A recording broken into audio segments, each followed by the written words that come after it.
Europe once stood as the sacred forge of all higher culture. From the cold stones of the north came the great symphonies: Beethoven, Wagner, Bach, towering testaments to divine structure. From the warmth of the Mediterranean rose the masters of painting and sculpture, philosophy and law. The Gothic cathedral was not simply architecture, but a sacred geometry carved by men who believed their hands were guided by heaven. Even now, the world's greatest cellists play Bach. The world's greatest painters study Michelangelo. The world's greatest filmmakers build upon the frameworks first laid in the heart of the European man. Not because of skin, but because of soul. It was not accident, it was not coincidence, it was not privilege. It was the European man, inspired, reaching upward.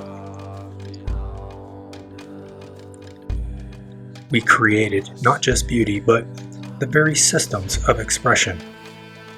The symphony, the cathedral, the novel, the opera, the court. And in modernity, even the language of cinema, now global, was born from European instinct. But that instinct has been betrayed. Modernity could not tolerate sacredness. It could not bear art that stirred the soul, that demanded reverence, that separated the noble from the base. And so it cut it down, made it cheap, monetized it. What was once divine became entertainment. What was once the inheritance of a tribe became a product for the world. The symphony was replaced by algorithm, the sculpture by plastic, the story by spectacle, the altar by the screen. In this new global art, nothing belongs to anyone. It must appeal to everyone, which means it speaks to no one. To avoid offending the savage man abroad, it insults the noble man at home. The soul is replaced by market value, the sacred by the safe. This is not art. This is anesthetic. But something else is rising now, not from the salons, not from the theaters, but from the forests, from the fire, from the deep ancestral night. You hear the drum, you hear the chant, you feel your pulse begin to answer. This is Heilung, this is Danheim, Skald, Forndam, and the countless voices calling back from the silence. This is not mimicry, this is not cosplay, it is not ironic. It is a return. Not a return to history books or reenactments, but to feeling, to the spark, to the place in the chest where your ancestors speak when the wind howls and the blood quickens. They tried to silence it, but the sound did not die. It was buried. And now, it is coming back.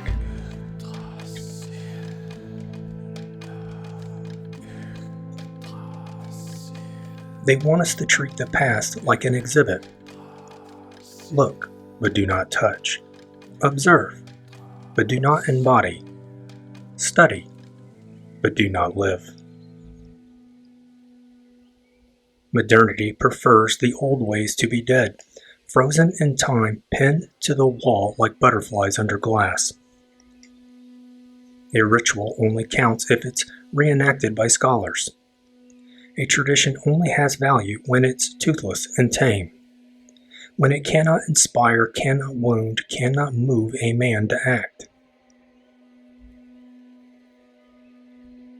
But this is not how our ancestors remembered. They did not curate the past, they carried it. They did not preserve memory, they walked with it.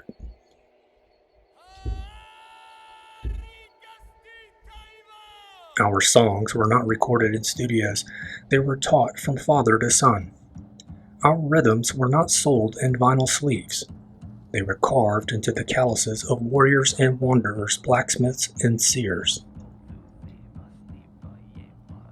And now, when the sons of Europa rise to chant again, to drum again, to scream the names of the gods they were told to forget, they are mocked.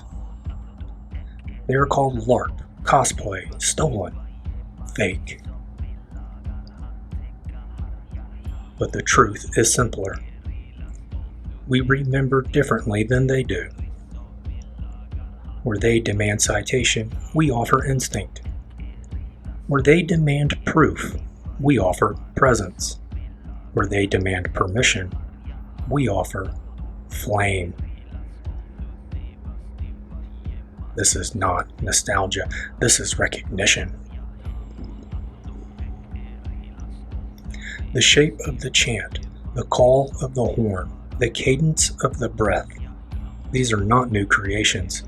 They are old ghosts, and they have found new bodies.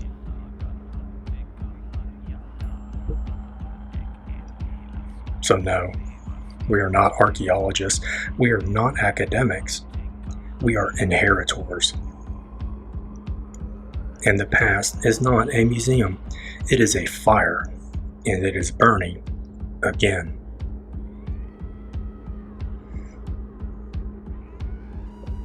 They say throat singing is Mongolian, as if a sound could belong to one people, as if the spirit only moved through one land, one tribe, one name.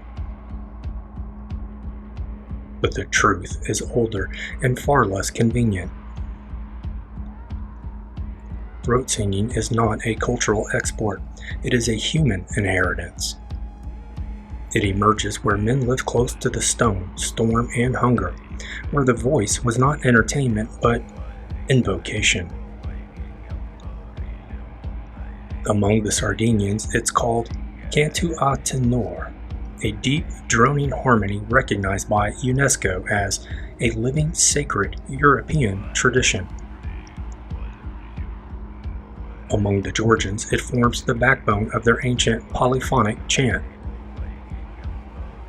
Among the Balkan Highlanders and Basques, the old tones survive in fragments, in echoes of power that once moved whole clans. These are not copies of Mongolia, these are parallel flames kindled from the same ancestral fire. So why is Mongolia credited with preserving the sound? The answer is simple. It's because they never stopped. While Europe's rites were burned, mocked, repressed, and rebranded under the weight of Christianization, colonization, and modern shame, the Tuvan kept chanting. The throat remained a sacred instrument. And now, the flame is visible again. But what of us? We are told that if we chant like them, we must be imitating. That if we drum like them, we must be pretending. That if we awaken like them, we must be pretending to be something we're not. But that's a lie.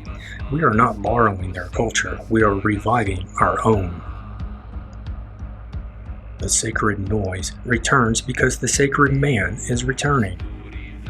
Not the priest, not the scholar, but the Herios, the shining one, the tribesman, the warrior son.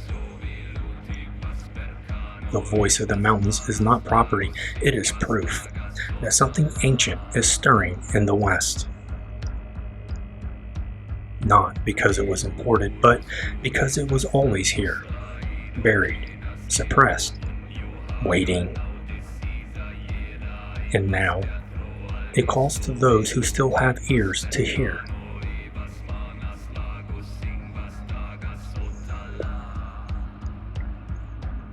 What you are hearing is not a fashion trend. It is not a Spotify genre. It is not mimicry. It is the rebirth of cultic energy, the sacred fire that once bound tribe to God, man to earth, and blood to purpose.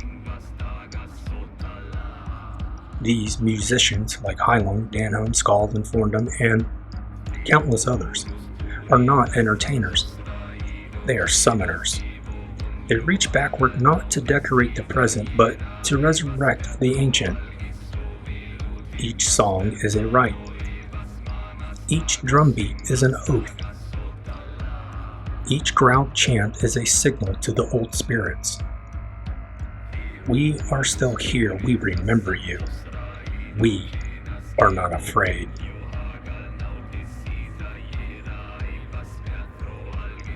And the men who listen, the ones who feel their hearts beat faster, their spines straighten, their vision clear, they are not fans. They are initiates.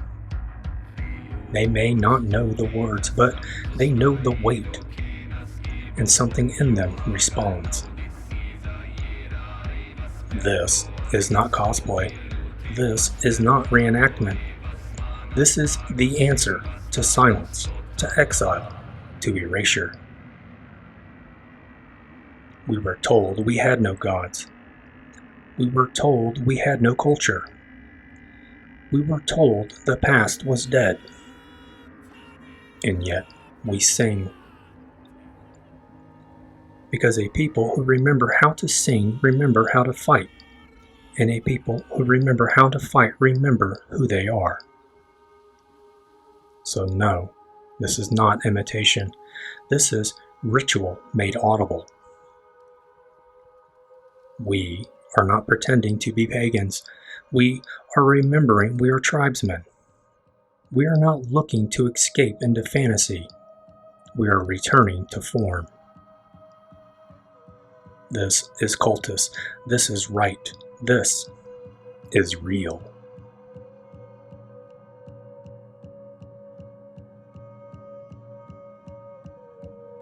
This music does something modern art cannot.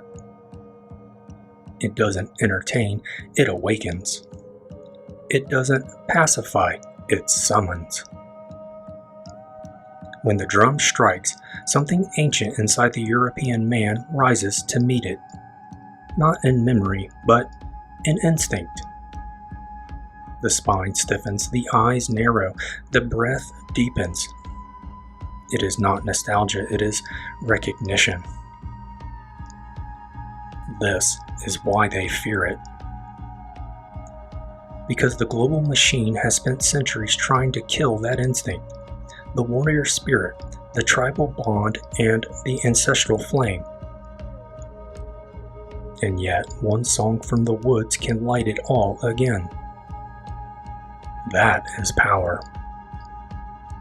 Not the kind bought with money, the kind bought with blood. These songs create a visceral bridge to the past, one that universities cannot sterilize and the media cannot cheapen. Boys who never knew their fathers, men who never saw a tribe suddenly feel like they belong to something old. These are not drums. It is the thunder of the Aryan chariot riding once again. And that terrifies the ones who want us rootless. They mock it because it moves us. They label it LARP because it bypasses their institutions. They say it's fake because it feels too real to ignore. They must delegitimize it, because if they don't, it might spread. Because culture is not decoration, it is identity. And art is not entertainment. It is the heartbeat of a people. And that heartbeat is growing louder.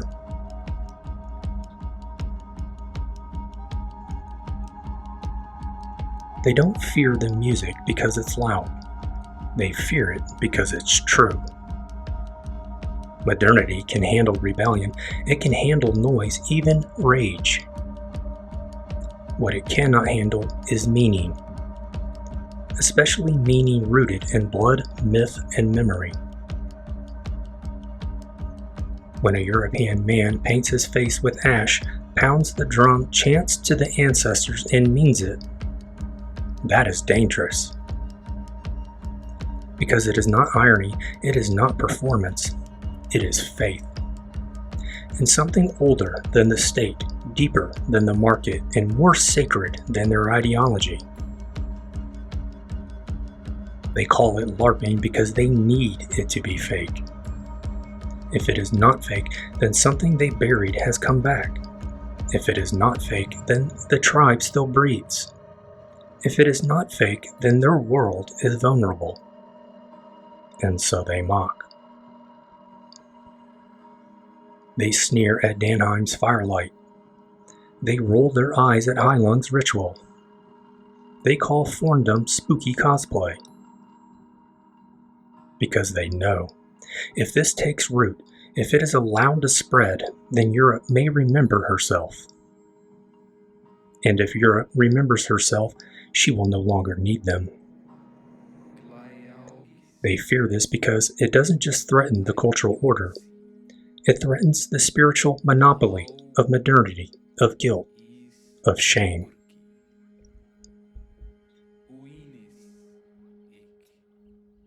It recenters the sacred in the tribe, the family, the bloodline, the soil. It reclaims meaning from abstraction. It plants the flag of the old gods in the ruins of the modern world.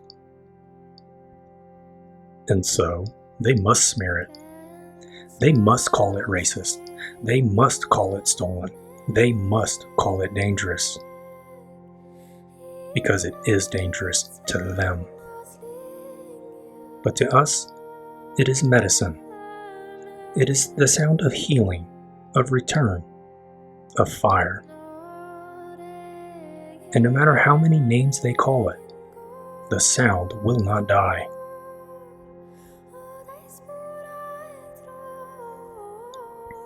This isn't mimicry. This isn't fantasy. This is Europe remembering her face. She does not remember through textbooks. She remembers through sound. Through the hum in the throat. Through the crack of the drum. Through the rising howl beneath the full moon. Through the chant that no language can fully translate, but every son of the North can feel. This isn't about Mongolia. This isn't about cosplay. This is tribal memory, roaring back through modern skin. For centuries we were told to forget the gods, to forget the rites, to forget the sound of our own heartbeat in the dark. They burned the altars. They mocked the myths. They replaced the ancestral drum with digital noise. They called the sacred primitive. They called the warrior toxic. They called the fire evil. But the fire never died. It was hidden in stone, in story, in silence. And now, at the end of a decadent age, it returns in the only way it can. As sound, as music. Heilung's chant is not just music. Danheim's drum is not just rhythm, and Skald's harmony is not just art. They are oaths, carried through time. They are memories, waking in the bones. They are Europe remembering who she is, not as a continent, but as a mother, as a flame, as a sacred people. This revival is not an aesthetic. It is a resurrection. And those who try to stop it are not critics, they are censors, gatekeepers of a dead world terrified that life has returned. But it has, and the gods once silenced are singing again.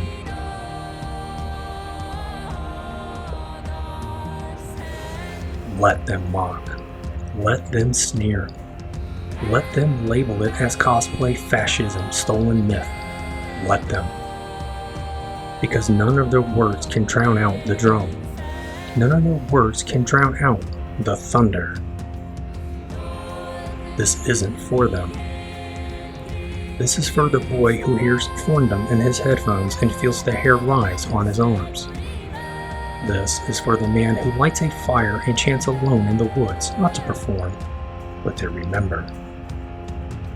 This is for the girl who paints her face not for festival, but for her ancestors. This is for the tribe, for the blood, for the silence inside us that only this music fills.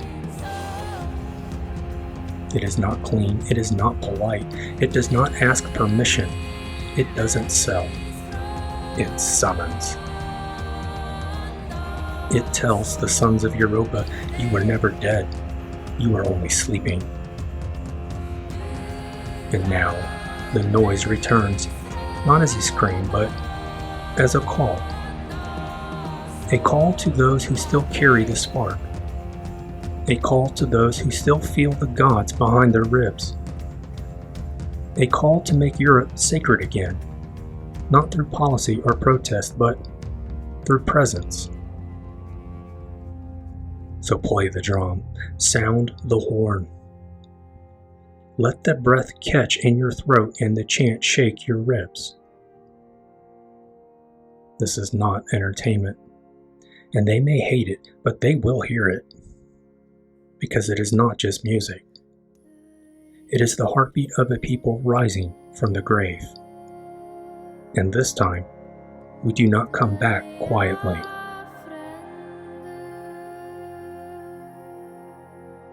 Until next time.